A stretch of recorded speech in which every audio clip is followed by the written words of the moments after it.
பணி தொடருமா, your direction continue ஆகுமா, ஒரு கொஸ்டின்.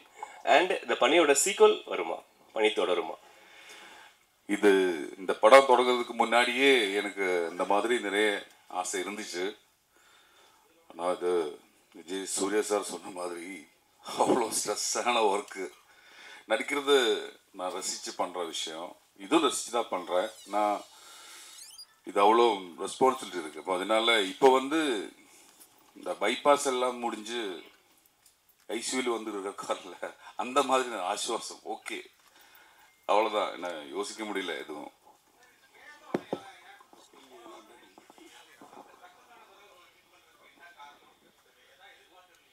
அது அந்த சக்ஸஸ் ஆனது மட்டும்தான்.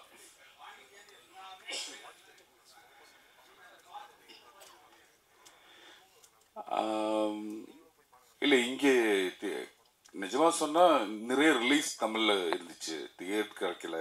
இப்போது அப்புறம் பண்ணலாம்னு நினச்சேன், அதுதான். Joju sir, congratulations, a fantastic film. Thoroughly enjoyed the film. இப்போ the question that I'm asking is on behalf of Malayalam cinema. இப்போ மற்ற South Indian languages they are all making, when they release a film, they release it in all 4 South Indian languages. And ஹிந்திலையும் போடுறாங்க, 5 languages release பண்ணுறாங்க. Malayalam cinema has always provided us quality content, and we're impressed with exceptional Malayalam films. In fact, இந்த படமே கூட இப்போ இங்கே screen பண்ணலன்னா எங்களுக்கு தெரிஞ்சிருக்காது. A vast majority of us would have missed it. Why is it that you are not making Indian films, especially except for Dulquer Salmaan, who's actually whose movies are being made into Indian films? Most other Malayalam films which are coming out are quality content which we find out later. Why is it that other languages நீங்க simultaneously release பண்ண மாட்டேங்கிறீங்க? எனக்கு அந்த மாதிரி facility கிடையாது. இப்போ நான் வந்து இப்போ எனக்கும் ஆசை இருக்குது, இந்த படம் ஒரே டைமில் எல்லா இடத்துக்கும் வரணும், மக்கள் பார்க்கணும் எல்லாம். ஆனால் எனக்கு கிடைச்சது இப்போ பண்ணால் தியேட்டர் கிடைக்கும்னு சொல்லிட்டேன். அதனால் அப்படி வந்தேன். ஆசை இருக்குது, ஒரே படியாக ரிலீஸ் பண்ணணும்னு ஆசை இருக்குது. ஆனால் இப்போ தான் முடிஞ்சது. அது தெரியாது, இது நம்ம ஃப்ரெண்ட்ஸ் சொன்னதுக்கப்புறம் தான் எல்லா லாங்குவேஜிலும் இது ரிலீஸ் பண்ணணும்னு நினச்சிட்டு டிசைட் பண்ணிட்டேன். ஏன்னா ஒர்க் அவுட் ஆகும்னு சொன்னேன், எல்லா மக்களுக்கு பிடிக்கும் அது சொல்லுது. நம்ம ஃப்ரெண்ட் டைரக்டர்ஸ் பார்த்ததுக்கப்புறம் சொன்னதுனால மட்டும்தான் இது ட்ரை பண்ணுறது. சார், நீங்கள் ஒரு நடிகர், இப்போ முதல்ல சார் இங்கே டைரக்டும் பண்ணியிருக்கிறீங்க, பிரமாதமாக இருக்குது படம். அதே நேரத்தில் உங்களை மாதிரி இப்படி ஆஜானுபாகமாக இருக்கிறவங்க வில்லனாகவும் அந்த சைஸில் போடலாம்ல, எப்படி இந்த கிரியேட்டிவிட்டி? அவங்க உங்களை தாண்டி அடித்து தூக்கி இருக்கிறாங்க 2 பேரும். எப்படா மாட்டுவாங்க அவங்க கையிலங்கிற லெவலில் பார்க்குற எங்களுக்கு பெப்பாக இருந்தது. அந்த அளவுக்கு பண்ணியிருந்தாங்க. எப்படி அந்த ஐடியா தோணுச்சு? ஏன்னா இங்கெல்லாம் ஹீரோவோட வில்லன் பெருசாக இருப்பாப்புல, நீங்கள் 2 சின்ன பசங்களை போட்டிருக்கீங்க. இல்லை, இந்த கிரிமினல் வந்து இந்த படத்தில் இவர் எதுவுமே தம் கூட யூஸ் பண்ணல, ட்ரிங்க்ஸ் எதுவுமே இல்லை. ஏன்னா எனக்கு தெரிஞ்சது வரைக்கும் கிரிமினல் மைண்ட் வந்து அது உள்ளே இருக்கிறது இல்லை, மைண்ட் செட் உருவத்தில் இல்லை. தண்ணி போட்டாலும் ஒலிச்சாலும் அது அது இருந்தால் ஏறிடும், இல்லைன்னா இது நான் இன் மை ஒப்பீனியன் இதுதான் கரெக்டுன்னு சொல்லலை. அப்புறம் அது என்னோட யோசனை, இந்த மாதிரி 2 பசங்க வேணும், அது தேடிட்டு இருந்தேன் அவருக்காக. அப்போ தான் இவர் வந்து பிக் பாஸ் அதில் கசத்திட்டு இருந்தேன், அப்படி தானே சொல்கிறோம். 2 பேரும் வந்து ஒரு பெயராக வந்து அந்த அதில் ஒன்றான பிளே எல்லாம் நான் பார்த்து ரசித்து அப்புறம் இவரே பண்ணலான்னு நினச்சேன். ஆனால் கண்டிப்பாக இதுதான் என்னோட டிசைன், இந்த மாதிரி இருக்கணும் இவர், அதுதான் என்னோட டிசைன். இப்போல்லாம் தமிழ் படங்களுக்கு கூட ஆங்கிலத்தில் தான் டைட்டில் வச்சுட்டு இருக்காங்க. நீங்கள் பணின்னு டைட்டில், மலையாளத்துலேயும் அதான் டைட்டிலா? 2வது அந்த கார் கூட டிஃபெண்டர்னு காட்டுறீங்க, அந்த மாதிரி ஒரு டைட்டில் வச்சுருந்தா இன்னும் வேறு லெவலில் இருந்திருக்கும்ல. அது நிறைய பேர் சொல்லிட்டேன். நான் அதுவும் யோசிக்கிறது டைம் கிடைக்கல, அதுதான் நினைச்சோம். டிஃபெண்டர் போடணும்னு சொன்னேன். அப்புறம் நான் டிஃபெண்டர் அந்த டைட்டில் வைக்கலாம்னு நினச்சி ட்ரை பண்ணிட்டேன். இப்போ வேற யாரோ ரெஜிஸ்டர் பண்ணிட்டேன். பண்ணினா சம்பவம் இங்கே சொன்னால் அதுதான் அதோட மீனிங். ചേട്ടാ, ഞങ്ങൾക്ക് വളരെ ഇഷ്ടപ്പെട്ടു മൂവി, നന്നായിട്ടുണ്ടായിരുന്നു. പണി പറയുമ്പോൾ സംഭവമല്ല, നിങ്ങൾ ആരുടെ സംഭവം കുറിച്ചിട്ടാണ് പറയുന്നത്? இல்லை, அது நான் சொல்கிறது மிஸ்டேக்காக இருக்கும். சம்பவம் மீன்ஸ் நம்ம ஃப்ரெண்ட்ஸ் சொல்லியிருக்கு, பண்ணினா சம்பவம்னு சொல்லுவாங்க, அதான் நான் அது சொன்னேன். வேலை.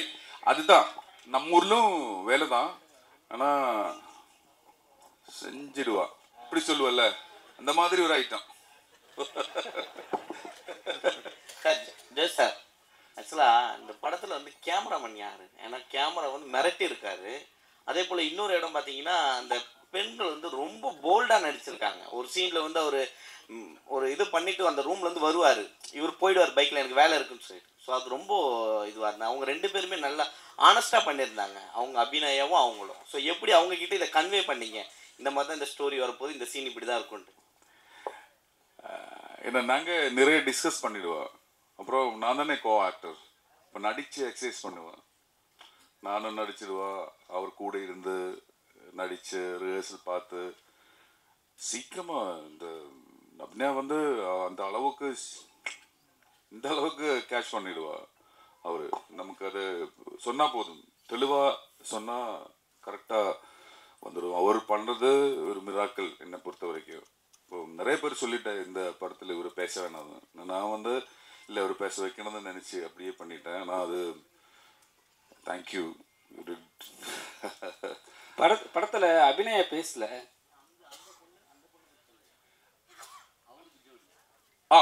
அந்த ஐயோ அது ஒரு இந்த என்ன சொல்கிறது, நம்ம சொசைட்டியில் பார்க்கணும் ஒரு கேரிகேச்சர் ஷேடு இருந்திருக்கு அந்த மேக்கப்பில் எல்லாமே. வந்து லாஸ்ட் சீனில் வந்து அவரோட மேக்கப் எல்லாமே ரிவ்யூ பண்ணிட்டு தான் இந்த ஸ்லாப்பு. அப்போ அவர் அது எல்லாருக்குமே ட்ரைனிங் கொடுத்துருக்கு. இப்போ நான் வந்து இந்த ஆக்டர்ஸ் எல்லாருக்குமே வந்து அங்கே நிறைய நாள் ஒரு இடம் போட்டு நாங்கள் எல்லாம் கேம்ப் பண்ணி ரிஹர்சல் பண்ணி அந்த மாதிரி ஒரு ப்ரீ ப்ரொடக்ஷன் ஆகட்டும் போஸ்ட் ப்ரொடக்ஷன் ஆகட்டும், அந்த அளவுக்கு இது சினிமா தான் பண்ணுறது, இது அவ்வளோ பெரிய வேலை. அந்த மதிப்பை கொடுத்து அதுக்காக வேணால் டைம் கொடுத்து எல்லாருமே ஒர்க் பண்ணியிருக்கு. அதுக்காக டீச்சர்ஸ் இருந்தார், நான் இவர் எல்லாரும் கூட இருந்திருக்கோம். எனக்கு வேண்டது எல்லாமே இவருக்கு சொல்லிகிட்டே இருப்பா. அப்படி போய் தான் எல்லாருமே அப்படி தான் பண்ணுவாள். அந்த வழியில் தான் நிறைய டைம் ஸ்பெண்ட் பண்ணிட்டேன். அப்படின்னா ஹீரோயின் வந்து இங்கே பாருங்களேன், அவங்க வந்து என்ன பண்ணுவாங்கன்னா ரொம்ப ஓம்லியாக இருப்பாங்க. அவங்களுக்கு வந்து ஒரு கேரக்டர் கொடுத்துருக்கீங்க, அந்த ஒரு வில்லனுங்க வந்து அவங்க துணியை இது மாதிரி ஸ்க்ரப் பண்ணுற மாதிரி. அதுக்கிட்ட அவங்கக்கிட்ட எப்படி நீங்கள் வந்து கதையை சொல்லி ஓகே வாங்கினீங்க? ஏன்னா வந்து அவங்க வந்து தமிழ் பொண்ணாகவே நாங்கள் பார்த்தவங்க. ஸோ இது மாதிரி அவங்கள கொடுமைப்படுத்தும் போது எங்கள் தமிழ் மக்களுக்கே கோபம் வரும். எப்படி அவங்கக்கிட்ட ஓகே வாங்கினீங்க? ஆக்சுவலி நம்ம எதுவுமே காமிக்கல. ஆக்சுவலி எல்லாமே வந்து இவரோட எக்ஸ்பிரஷன் அந்த டைட்டு தான் அங்கே போயிட்டு இருக்கும். அது நம்ம முன்னாடி பார்த்த படங்கள் எல்லாமே வந்து அந்த மாதிரி கிளாசிக் டைரக்டர்ஸ் பண்ணியிருக்கிறது பார்த்து படித்து அப்படி இவர்கிட்ட சொல்லிட்டேன். ஏன்னா அந்த சீன்ல எல்லாமே வந்து இவர் அப்படியே பண்ணிட்டேன். இவர் என்ன வருதோ அதுக்கு அவர் கேஷ் பண்ணி தெரியுது. இவருக்கு அது அந்த மாதிரி ஒரு எபிலிட்டி இருக்கு. நான் சொல்றதை விட முன்னாடியே சொல்லிட்டேன், ஆனாலும் ஒரு கான்ட்ரிபியூஷன் வந்து செம்மையா இருக்கு. இந்த ஃபர்ஸ்ட் நாள் ஷூட்டிங்க்கு ஒரு வரும்போது எல்லாருமே அபிநயா வருது, அப்போ கொஞ்சம் அதிகம் ரெஸ்பெக்ட் கொடுத்தாரு எல்லாருமே. அம்மா வந்து எங்கிட்ட வந்து சொன்னாரு, நீங்கள் சொல்லுங்கள் சார். சொன்னாரு, சி ஐ நார்மல் பர்சன், அந்தபடியே பிஹேவ் பண்ணிடுங்க, ஸ்ட்ரெயிட்டாக போல்டாக சொல்லிட்டேன். அப்போ இருந்து எல்லாருமே ஜாலியாக ஃப்ரெண்ட்ஸாக பண்ணிது. எப்பவுமே வந்து தமிழ் படத்தில் நம்ம தமிழ் போலீஸை வந்து கொஞ்சம் மட்டமே தான் காட்டுவாங்க. இதுலேயும் வந்து மலையாள போலீஸை வந்து அப்படிதான் காட்டியிருக்கீங்க. ஏன்னா எல்லாராலையும் வந்து பார்க்க முடிகிற ஒரு 2 ஹீரோ வில்லன்களை ஆனால் வந்து போலீஸ்காரனுக்கு பிடிக்கவே முடியல. கடைசி அவங்கள போய் சரண்டர் பண்ணி காட்டியிருக்கீங்க. ஏன், என்ன காரணம்? என்னன்னா இது வந்து என்னை பொறுத்த வரைக்கும் ஒரு மாஸ் கொமர்ஷியல் சினிமா தான், அவ்வளோதான். அது சினிமா எஸ்தெட்டிக்ஸ் பண்ணணும்னு நினச்சி பண்ணுறது. இப்போ 3 நாள் ஸ்டோரி தான் இதோட. 3 days ஸ்டோரி தான் ஃபர்ஸ்ட் ஹாஃப்.